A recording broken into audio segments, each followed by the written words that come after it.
In the ancient city of Varanasi, there's a festival of light so huge, so breathtaking, that it's believed the gods themselves actually come down from the heavens just to see it. Today, we're diving into the story of Dev Deepawali. So I want to start with a number that's, well, it's almost impossible to really wrap your head around. 2.5 million. Yep, that's how many diyas, or earthen lamps, light up Varanasi on this one single night.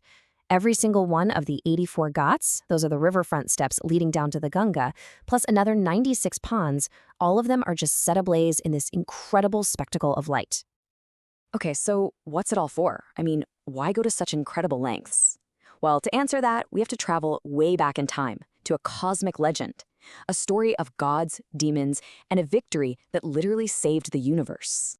You see, this festival is also called Tripurari Purnima, and that name holds the key to the whole story. It all starts with a seriously powerful demon and an epic battle for the fate of all three worlds. So meet the antagonist of our story, Tripurasura. Now, this wasn't just one demon, it was actually three, the sons of another demon named Tarakasur, and after their father was defeated, they performed some intense penance to the creator god Brahma and got a boon that made them almost totally invincible. And their boon was insanely clever. You see, they could only be killed by a single arrow, and only at the one precise moment when their three flying cities happened to be perfectly aligned. So, feeling untouchable, they just unleashed absolute chaos across the heavens, the earth, and the netherworld. The other gods were desperate, so they went to Lord Shiva for help. Now, to defeat a threat this big, Shiva had to build a weapon of unimaginable power. He literally made the earth his chariot, the sun and moon became its wheels, the great Mount Meru was his bow, and Lord Vishnu himself became the arrow. And then, right on schedule, during the auspicious time of the Abhijit Nakshatra, the three demons lined up. Shiva let his single divine arrow fly, and in one massive cataclysmic strike, he completely obliterated them, ending their reign of terror for good. And to celebrate this massive victory of good over evil, the gods just filled the heavens with divine light. They were overjoyed, and in doing so, they created the very first Dev Deepawali, literally the Diwali of the gods. So how does that celestial party get brought to life here on Earth? Well, we see the answer thousands of years later in the absolutely incredible spectacle that unfolds in the city of Varanasi. And this slide really just nails the connection, doesn't it?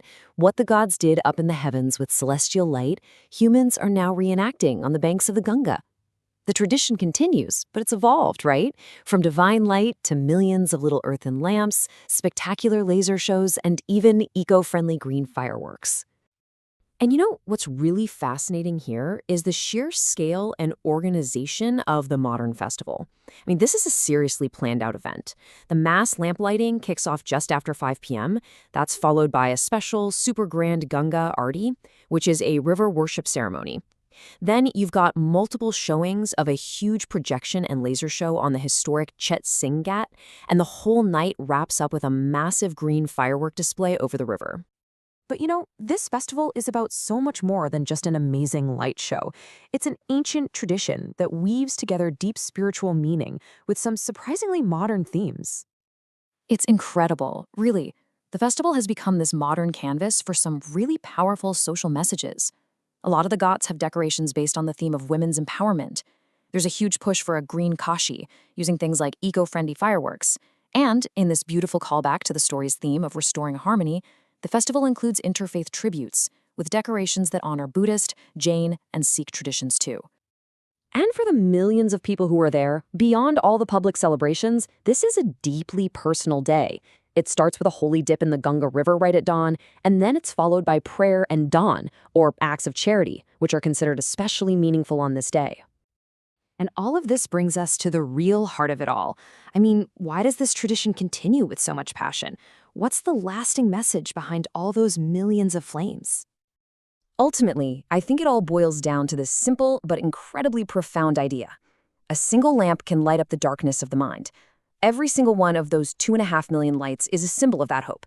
The hope for the victory of light over the darkness outside, and the victory of knowledge over the ignorance we all have inside.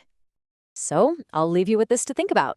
The story of Dev Deepawali is just this powerful reminder that the light from an ancient myth can still burn so brightly today, illuminating not just a city, but maybe our own understanding of faith, community,